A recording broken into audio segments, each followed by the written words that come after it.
नमस्कार। मैं संतोष sir psychology channel पर सभी का अभिनंदन और स्वागत करता हूं।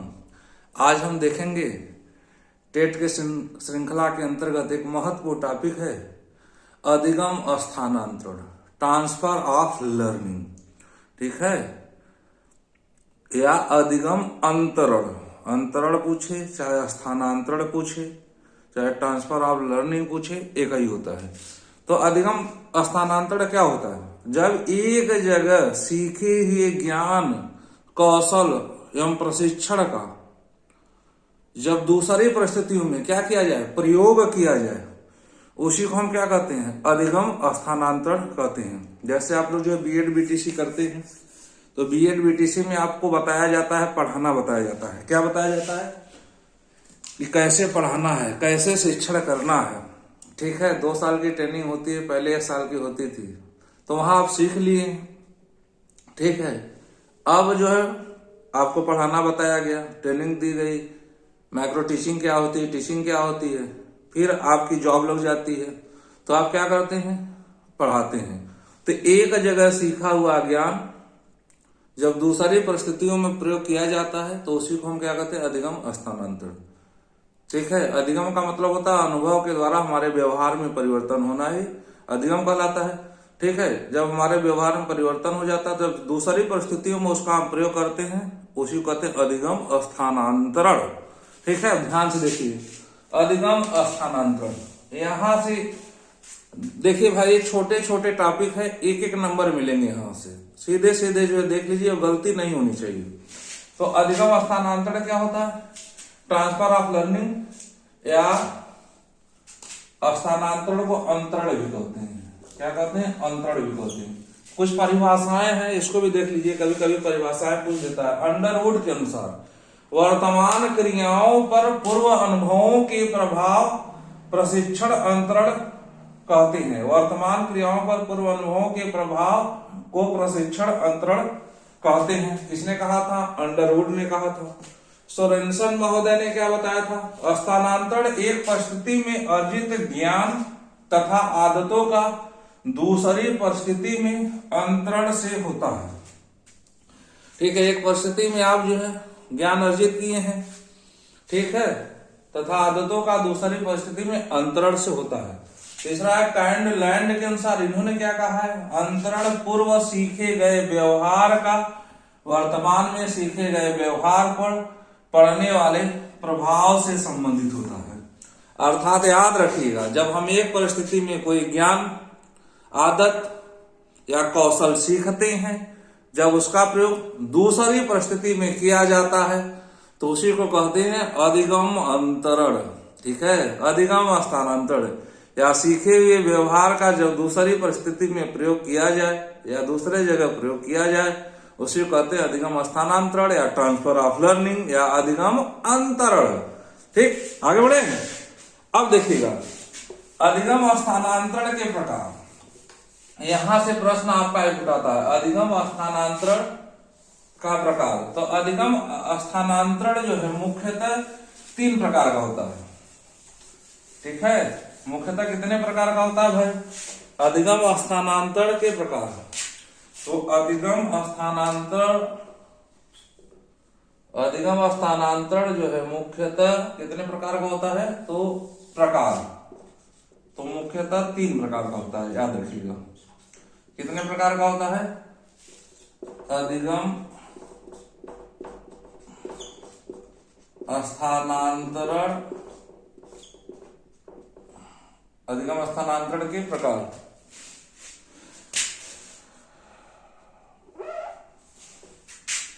अधिगम स्थानांतरण के प्रकार तो कितने प्रकार का होता है भाई? तो यह मुख्यतः 3 प्रकार का होता है, लेकिन शैक्षणिक दृष्टिकोण से इसे 7 भागों में विभाजित करके मुख्यतः कितने प्रकार का होता है? 3 प्रकार का होता है, लेकिन शैक्षणिक दृष्टिकोण से इसे 7 भागों में विभाजित करके 7 भागों में विभाजित करके अध्ययन किया जाता है। ठीक, तो कुल कितने हो गए? तो कुल 7 याद रखिएगा, लेकिन मुख्यतः 3 होता है, लेकिन जो है शैक्षणिक दृष्टिकोण से 7 का अध्ययन किया जाता है। तो एक एक हम क्रमबद्ध रूप से देखेंगे। तो पहला क्या होता है भाई? पहला होता है धनात्मक या सकारात्मक या पॉजिटिव कह सकते हैं इसको, ठीक है, धनात्मक या सकारात्मक स्थानांतरण। अब इसमें क्या होता है,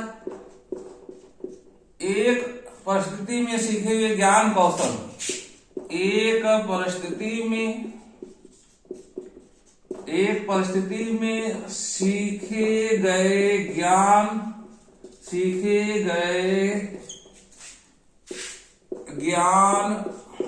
कौशल एवं प्रशिक्षण का प्रयोग जब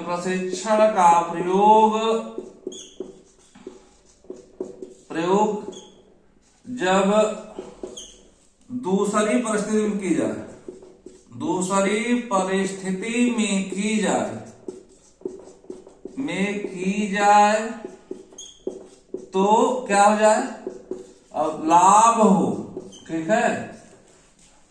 एक परिस्थिति में सीखे गए ज्ञान कौशल एवं प्रशिक्षण का प्रयोग जब दूसरी परिस्थिति में की जाए तो लाभ हो, तो उसे क्या कहते हैं? उसे कहते हैं धनात्मक, सकारात्मक एवं पॉजिटिव ट्रांसफर, ठीक। अब जैसे क्या भाई, टेनिस का ज्ञान बैडमिंटन खेलने में, ठीक है। अगर आप जो है टेनिस खेलना जानते हैं तो इसका प्रयोग आप कहां कर सकते हैं? बैडमिंटन खेलने में। तो लाभ हो रहा है कि नहीं? तो लाभ हो रहा है, ठीक है। अगर आप जो है अंग्रेजी टाइप जानते हैं, ठीक, तो इसका प्रयोग कहां कर सकते हैं? हिंदी टाइप सीखने में। तो इसको हम क्या कहते हैं? इसको हम कहते हैं जो है सकारात्मक। जहां लाभ हो, याद रखिएगा, जहां लाभ हो उसको हम कहते हैं सकारात्मक या धनात्मक ट्रांसफर। अब जैसे हिंदी आपको आती है तो उसका प्रयोग कर सकते हैं क्या सीखने में? संस्कृत के प्रयोग में संस्कृत सीखने के उपयोग में उसका प्रयोग किया जा सकता है। तो हिंदी के ज्ञान का जो है प्रयोग संस्कृत सीखने में किया जा सकता है। तो अर्थात जहां लाभ हो उसको हम क्या कहते हैं? उसको हम कहते हैं धनात्मक या सकारात्मक स्थानांतरण। अब दूसरा क्या है भाई? तो देखिए दूसरा क्या है? दूसरा है नकारात्मक या ऋणात्मक स्थानांतरण, या इसको कहते हैं निगेटिव ट्रांसफर, ठीक है। अब यहां पे क्या है? जब एक परिस्थिति में सीखे गए ज्ञान कौशल एवं प्रशिक्षण का प्रयोग जब दूसरी परिस्थितियों में किया जाए तो हानि हो जाए। दूसरी परिस्थितियों में किया जाए तो क्या हो जाए भाई? ठीक है, हानि हो जाए। दूसरी परिस्थिति में किया जाए तो लाभ न हो, किया जाए तो हानि हो जाए, तो अब उसे क्या कहते हैं? तो उसे ऋणात्मक स्थानांतरण कहते हैं, ठीक है। क्या कहते हैं? ऋणात्मक स्थानांतरण कहते हैं। तो दूसरा क्या है? तो दूसरा है आपका नकारात्मक या ऋणात्मक स्थानांतरण, ठीक है। अब जैसे कोई साइकिल चलाना सीखा है, ठीक है, और उसको क्या चलाने के लिए दे दिया जाए? अब कोई साइकिल चलाना सीखा है और उसको क्या चलाने के लिए दे दिया जाए? नाव चलाने के लिए दे दिया जाए, ठीक। तो क्या लाभ होगा? तो हानि हो जाएगी, ठीक है, ले जाके डूब जाएगा। तो सीखे हुए ज्ञान का जब दूसरी परिस्थितियों में प्रयोग किया जाए तो उससे लाभ न हो, हानि हो जाए, ठीक। उसी को हम क्या कहते हैं? नकारात्मक ऋणात्मक स्थानांतरण कहते हैं। अब जैसे मान लीजिए कोई बीपी का मरीज है, ठीक है, हार्ट प्रॉब्लम है किसी को, अब जो है डॉक्टर क्या कहते हैं, हमको उठकर जो है सुबह व्यायाम करना चाहिए, कसरत करना चाहिए, रनिंग करनी चाहिए। अगर कोई बीपी का मरीज है तो ये तो सही है ना सबके लिए, स्वास्थ्य के लिए। लेकिन अगर कोई जो है ब्लड प्रेशर का मरीज है और उसको दौड़ा दिया जाए तो हानि होगी कि जो है फायदा होगा, जान जाने खतरा रहेगा ना। तो हाँ, तो सीखे ये ज्ञान का जब दूसरी परिस्थितियों में प्रयोग किया जाए तो वहां हानि हो जाए, ठीक है, लाभ न हो, तो उसी को हम क्या कहते हैं, नकारात्मक या ऋणात्मक स्थानांतरण। अब तीसरा क्या है भाई, तीसरा है शून्य स्थानांतरण। तीसरा क्या है, शून्य स्थानांतरण, स्थानांतरण, ठीक है, जीरो ट्रांसफर, जीरो ट्रांसफर। अब शून्य स्थानांतरण क्या होता है, देखिए मुख्य तीन यही है, बताया गया ना, मुख्य कितने होते हैं, मुख्य तीन होते हैं, लेकिन जो है शैक्षिक दृष्टिकोण से 7 का हम अध्ययन करते हैं। तो जीरो स्थानांतरण क्या होता है, जब एक जगह सीखा हुआ ज्ञान, एक परिस्थिति में सीखे हुए ज्ञान, कौशल एवं प्रशिक्षण का प्रयोग, ठीक है, जब दूसरी परिस्थितियों में किया जाए तो न लाभ हो न हानि, ठीक है, कोई स्थानांतरण नहीं हो, न लाभ हो न हानि हो, कोई स्थानांतरण नहीं हो, उसी को हम क्या कहते हैं, उसी को हम कहते हैं जीरो ट्रांसफर, ठीक है, शून्य स्थानांतरण। अब जैसे, ठीक है, अब जो है कोई मैथ पढ़ा है, कोई गणित पढ़ा है, अब गणित का प्रयोग जो है हिंदी पढ़ाने में कर सकते हैं या जो है संस्कृत पढ़ाने में कर सकते हैं, हो सकता है भाई, नहीं हो सकता है। अब मान लीजिए कोई संस्कृत का विद्वान है और उसको जो है विज्ञान पढ़ाने के लिए दे दिया जाए, तो क्या जो संस्कृत का हस्तांतरण विज्ञान में हो सकता है, नहीं हो सकता है। तो इसी को हम क्या कहते हैं, इसी को हम कहते हैं शून्य स्थानांतरण, अर्थात जीरो स्थानांतरण, ठीक है। ये हो गए मुख्यतः 3, ठीक, स्थानांतरण कितने होते हैं, 3 ही होते हैं, ठीक है। पहला क्या होता है धनात्मक, दूसरा क्या होता है ऋणात्मक, और तीसरा क्या होता है शून्य स्थानांतरण। यही जो प्रश्न आपका सीधे सीधे पूछेगा। अब जो है 4 और हैं, 3 के अलावा 4 और हैं, अर्थात शैक्षिक दृष्टिकोण से कितने हैं, 7। आगे बढ़ते हैं, आप ध्यान से देखिए। चौथा क्या है भाई, देखिए यहां से एक एक नंबर मिलेंगे आपको, कितने नंबर मिलेंगे, एक एक नंबर जो जितने टॉपिक हैं टेट के दृष्टिकोण से बहुत ही महत्वपूर्ण है, एक एक नंबर मिलेंगे।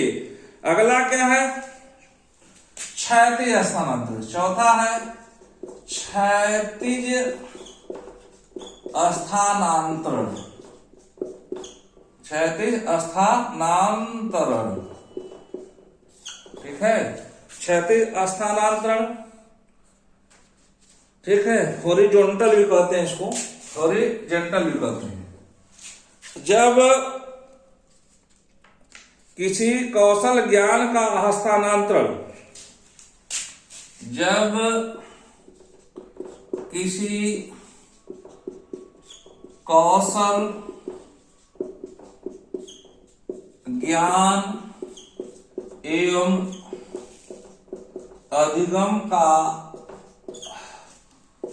स्थानांतरण समान परिस्थितियों में किया जाता है, समान परिस्थितियों में किया जाता है, परिस्थितियों में किया जाता है, तो उसे क्या कहते हैं भाई, उसे कहते हैं क्षैतिज स्थानांतरण, ठीक है, या हॉरिजॉन्टल भी कहते हैं, क्षैतिज स्थानांतरण कहते हैं, स्थानांतरण कहते हैं, मत भूलिएगा, स्थानांतरण कहते हैं। अब जैसे आप जो किसी प्राथमिक विद्यालय में पढ़ा रहे हैं, आप जो है कहां पढ़ा रहे हैं, किसी प्राथमिक विद्यालय में पढ़ा रहे हैं, कक्षा 1 से 5 में, मान लीजिए बलिया में पढ़ा रहे हैं आप, और आपका ट्रांसफर जो है प्राथमिक विद्यालय इलाहाबाद में कर दिया गया, इलाहाबाद जिले में कर दिया गया। ठीक, तो परिस्थितियां क्या है, समान है। वहां भी प्राथमिक विद्यालय था, यहाँ भी प्राथमिक विद्यालय था। जब समान परिस्थिति में स्थानांतरण हो तो उसे कहते हैं हॉरिजॉन्टल या क्षैतिज स्थानांतरण। ये सब प्रश्न सीधे सीधे पूछेंगे आपको। ठीक है, अब मान लीजिए कोई लड़की स्कूटी चलाती है, कोई लड़की क्या चलाती है, स्कूटी चलाती है। ठीक है, कोई लड़की स्कूटी चलाती है। ठीक, अब जो है उसको क्या दे दिया जाए, उसको जो है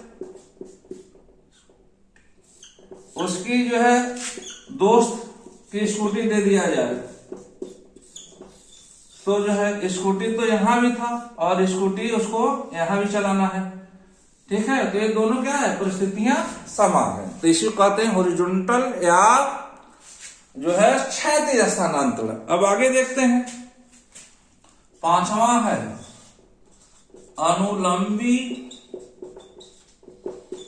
या ऊर्ध्व स्थानांतरण, ऊर्ध्व स्थानांतरण या वर्टिकल ट्रांसफर। ठीक है, वर्टिकल ट्रांसफर, वर्टिकल ट्रांसफर। अब देखिए, अब यह क्या होता है, अनुलंबी या ऊर्ध्व या स्थानांतरण ट्रांसफर क्या होता है, जब एक जगह सीखे हुए ज्ञान का प्रयोग, एक जगह सीखे हुए ज्ञान कौशल और अधिगम का प्रयोग, ठीक है, किसी सुधरी हुई परिस्थिति में या उच्च परिस्थिति में किया जाए तो उसी को हम क्या कहते हैं, वर्टिकल ट्रांसफर या अनुलंबी ट्रांसफर या ऊर्ध्व स्थानांतरण। अब जैसे कक्षा 1 से 5 तक कोई पढ़ाता है और उसको कक्षा 6 से 8 में दे दिया जाए पढ़ाने के लिए, तो यह क्या है, यह सुधरी परिस्थिति का बोध कराता है, अर्थात ट्रांसफर ऊपर की तरफ हो रहा है। अब मान लीजिए कोई जो है बाइक चलाता है, उसको क्या दे दिया जाए चलाने के लिए, कार चलाने के लिए, समझिए थोड़ा सा। ठीक है, तो यह कौन सा ट्रांसफर हो जाएगा, तो ऊर्ध्व ट्रांसफर हो जाएगा। अब कोई कार चला रहा है, उसको क्या दे दिया जाए चलाने के लिए, प्लेन चलाने के लिए, तो यह कौन सा ट्रांसफर हो जाएगा, ठीक है, अनुलंबी या ऊर्ध्व या ठीक है वर्टिकल ट्रांसफर हो जाएगा। ठीक, क्षैतिज ट्रांसफर क्या होता है, जब समान परिस्थितियों में जो अधिगम का स्थानांतरण हो, और ऊर्ध्व या अनुलंबी स्थानांतरण क्या होता है, जब सुधरी हुई परिस्थितियों में अधिगम का ट्रांसफर हो। मत भूलिएगा। आगे बढ़ते हैं, छठा,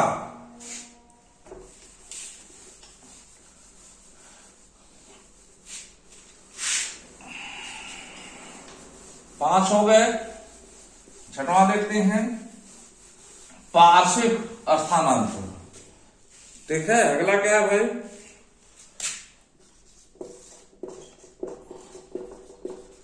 पार्श्विक स्थानांतरण।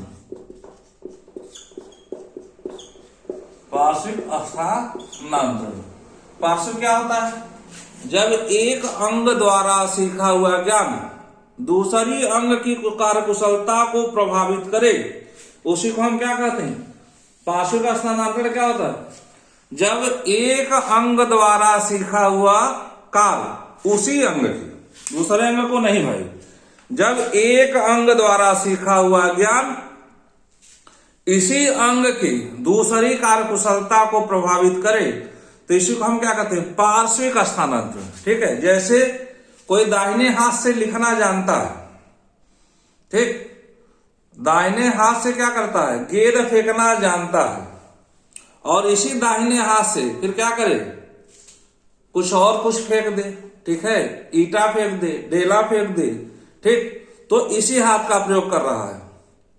ठीक है, मान लीजिए इसी हाथ से हम हिंदी लिखना जानते हैं, लेकिन इसी हाथ का प्रयोग जब दूसरी कार्यकुशलता हम करते हैं, अंग्रेजी लिखने में करें, तो इसको क्या कहते हैं, पार्श्विक स्थानांतरण। ठीक है, जब एक अंग से सीखा हुआ ज्ञान उसी अंग की दूसरी कार्यकुशलता को प्रभावित करे, तो उसको हम कहते हैं पार्श्विक स्थानांतरण। अब जो है ये छठा है, ये छठा था, और सातवां क्या है, द्विपार्श्विक स्थानांतरण। पार्थिव स्थानांतरण।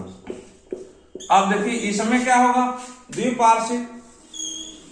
इसमें एक अंग द्वारा सीखा हुआ ज्ञान, इसमें एक अंग द्वारा सीखा हुआ ज्ञान दूसरे अंग की कार्यकुशलता को प्रभावित करे, इसी को हम क्या कहते हैं, इसी को हम कहते हैं द्विपार्श्विक हस्तांतरण।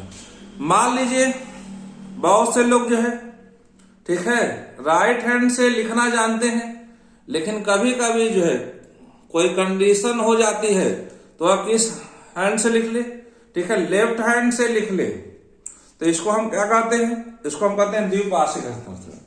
ठीक, तो एक अंग से सीखा हुआ ज्ञान जब दूसरी अंग की कार्यकुशलता को प्रभावित करता है तब इसको हम कहते हैं द्विपार्श्विक हस्तांतरण। तो हस्तांतरण कितने हो गए, मुख्यतः 3, लेकिन शैक्षिक दृष्टिकोण से 7। पहला क्या हो गया, धनात्मक, दूसरा ऋणात्मक, तीसरा शून्य, चौथा क्षैतिज, पांचवा ऊर्ध्व या अनुलंबी, फिर जो है छठा पार्श्विक हस्तांतरण और सातवां द्विपार्श्विक हस्तांतरण। देखिए यहां से सीधे सीधे प्रश्न मिलता है। अब आगे बढ़ते हैं हम लोग, जो है कुछ महत्वपूर्ण और है, अंतराल से संबंधित ही है, अधिगम, ठीक है, अधिगम स्थानांतरण के सिद्धांत। इसको भी देख लीजिए, कभी कभी दे देता है कि कौन सा अधिगम स्थानांतरण का सिद्धांत नहीं है। ठीक, तो अधिगम स्थानांतरण के सिद्धांत, देखिए कुछ में तो नाम दिया है तो उनका नाम बता दूंगा, जिसमें नाम नहीं दिया बस सिद्धांत याद रखिएगा। अगर पूछता है इसमें से कौन एक सिद्धांत नहीं है तो ये सब आप जानते रहेंगे तो आप समझ जाएंगे कौन एक सिद्धांत नहीं है। ठीक है, तो पहला है समान तत्वों का सिद्धांत, समान तत्वों का सिद्धांत। समान तत्वों का सिद्धांत किसने दिया भाई, ठीक है, थॉर्नडाइक महोदय ने दिया था। किसने दिया था, तो थॉर्नडाइक महोदय से दिया था। ठीक, समान तत्वों का मतलब होता है क्या, थॉर्नडाइक, जब जो है परिस्थितियां समान रहती हैं, एक समान होती हैं, ठीक, तो इसको हम क्या कहते हैं, समान तत्वों का सिद्धांत। ठीक है, जैसे किसी इंटर कॉलेज में पढ़ा रहे हैं और आपको उसी टाइप का इंटर कॉलेज मिल जाए, पढ़ाने के लिए वही विषय मिल जाए, तो इसको हम क्या कहते हैं, समान तत्वों का सिद्धांत। तो समान तत्वों का सिद्धांत किसने दिया था, थॉर्नडाइक महोदय ने। दूसरा है सामान्यीकरण का सिद्धांत, सामान्यीकरण का सिद्धांत। तो सामान्यीकरण का सिद्धांत किसका है, चार्ल्स जड का है। किसका है, चार्ल्स जड महोदय का है। ठीक, अब सामान्यीकरण क्या होता है, इस सिद्धांत के अनुसार विशिष्ट कुशलता का विकसित होना, विशेष तत्वों का वर्णाधिकार, विशेष आदतों एवं मनोवृत्तियों की प्राप्ति जब दूसरी परिस्थिति में, ठीक है, महत्व रखती है। ठीक, जब हम जाके जो है दूसरी परिस्थिति में हम क्या करते हैं, प्रयोग करते हैं और हमको दिक्कत नहीं होती है, जो हम जाके सामान्यीकरण स्थापित कर लेते हैं, तो उसी को हम क्या कहते हैं, सामान्यीकरण का सिद्धांत। अब देखिए बहुत से लोग क्या होते हैं, एक जगह अर्जित ज्ञान और कौशल का प्रयोग दूसरी परिस्थिति में जाकर जो है करने में जो क्या होती है, उनको दिक्कत होती है, लेकिन बहुत से लोग जो है आसानी से अपने अधिगम का ट्रांसफर कर लेते हैं। तो बस ये याद रखना है, सामान्यीकरण का सिद्धांत किसका है, चार्ल्स जड का। समान तत्वों का सिद्धांत किसका है, थॉर्नडाइक महोदय का है। ठीक है, अगला है सामान्य एवं विशिष्ट तत्व का सिद्धांत। सामान्य एवं विशिष्ट तत्व का सिद्धांत। ठीक है, सामान्य एवं विशिष्ट तत्व का सिद्धांत किसका है, तो ये है आपका जो है बुद्धि का द्विकारक सिद्धांत। किसने दिया था, तो बुद्धि का द्विकारक सिद्धांत दिया था स्पीयरमैन महोदय ने दिया था। किसने दिया था, स्पीयरमैन महोदय ने दिया था। तो एक सिद्धांत है सामान्य एवं विशिष्ट तत्वों का सिद्धांत। अब देखिए यह ट्रांसफर किसका होता है, तो ट्रांसफर किसका होता है, समान तत्वों का होता है, न कि विशिष्ट तत्वों का होता है। ठीक है, जैसे जो हमारे अंदर है, ठीक, जो हमारे अंदर गुण है, ठीक है, शारीरिक बनावट है या बौद्धिक संरचना है, हमारे जो है अगली पीढ़ी में स्वतः चली जाएगी, तो इसको कहते हैं सामान्य। ठीक है, विशिष्ट क्या होता है, जैसे हमने जो ज्ञान अर्जित किया है, मान लीजिए हम एक शिक्षक हैं, तो यह भी जो है हमारे जो है बच्चों को सीधे चली जाएगी? नहीं, यह नहीं जाएगी। उसको शिक्षक बनना है तो उसको भी क्या करना होगा, उसको भी जो है बीएड बीटीसी जो भी उस समय चल रहा हुआ तत्कालीन परिस्थिति में उसको अर्जित करना होगा। तो सामान्य विशिष्ट तत्व का सिद्धांत किसका है? स्पीयरमैन का है। ठीक है, तो ये अधिगम स्थानांतरण के सिद्धांत के अंतर्गत है। अगला है आपका आरोपण का सिद्धांत। आरोपण का सिद्धांत या इसको कहते हैं, ठीक है, या इसको कहते हैं गेस्टाल्टवादियों का सिद्धांत। ठीक है, या इसको कहते हैं गेस्टाल्टवादियों का सिद्धांत, वादियों का सिद्धांत। ठीक है, गेस्टाल्ट मत के प्रमुख प्रतिपादक कौन थे? वर्दिमर थे। ठीक है, और 3 मनोवैज्ञानिक कौन कौन थे? कोहलर थे, कोफका थे और कोर्ट लेविन थे। तो इन्होंने क्या कहा?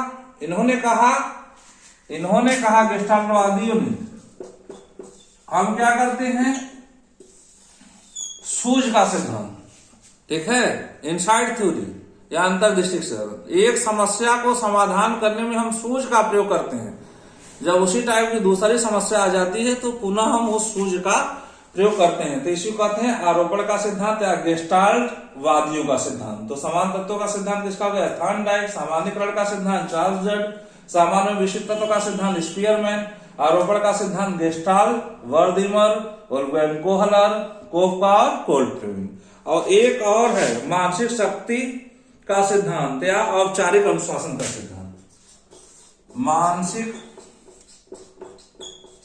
शक्ति का सिद्धांत। ठीक है, मानसिक शक्ति का सिद्धांत, मानसिक शक्ति का सिद्धांत या औपचारिक अनुशासन का सिद्धांत। औपचारिक अनुशासन का सिद्धांत। अब देखिए, इसको किसी ने दिया नहीं है इसलिए इसका नाम नहीं बता रहा हूं, बस याद रखिएगा यह भी सिद्धांत है। मानसिक शक्ति का सिद्धांत या औपचारिक अनुशासन का सिद्धांत। कोई भी यहां से एक प्रश्न आपसे पूछ सकता है, तो याद रखिएगा सब। तो मानसिक शक्ति का सिद्धांत या औपचारिक अनुशासन का सिद्धांत क्या होता है? देखिए, जिसकी जितनी मानसिक क्षमता होती है उस हिसाब से वह क्या करता है? परिस्थितियों से समायोजन कर लेता है, तालमेल बैठा लेता है। ठीक है, मान लीजिए किसी को दूर दराज दुर्गम इलाकों में भेज दिया जाए पढ़ाने के लिए, अधिगम के ट्रांसफर के लिए, तो बहुत से लोग जाते हैं, मानसिक कुशलता होती है उनके अंतर्गत, वह जो है परिस्थितियों से तालमेल बैठा लेते हैं। बहुत से लोगों को क्या होती है? दिक्कत होती है। ठीक है, तो इसी कहते हैं मानसिक शक्ति का सिद्धांत या औपचारिक अनुशासन का सिद्धांत। तो इसको भी याद रखिएगा। अधिगम स्थानांतरण, अधिगम स्थानांतरण के सिद्धांत एक प्रश्न यहां से मिल सकता है। ठीक, अब देखिए, जितने भी टॉपिक पढ़ाए जा रहे हैं, मैं कोशिश कर रहा हूं कि जल्दी से जल्दी सब टॉपिक को पढ़ा दिया जाए। टेट में जो है सिलेबस लंबा है, ठीक, लेकिन एक एक नंबर यहाँ से आपको मिल भी रहा है जी। ठीक है, तो फिर मिलते हैं अगली कक्षा में किसी नए टॉपिक के साथ। बस आप पढ़ते रहिए, जो है समझ लीजिए, जो है एक नंबर कहीं नहीं गया है हर एक टॉपिक से। और मैं चाहता हूं कि आप जो 30 में 30 करें। Thank you so much. फिर अगली कक्षा मिलते हैं पुनः। Thank you.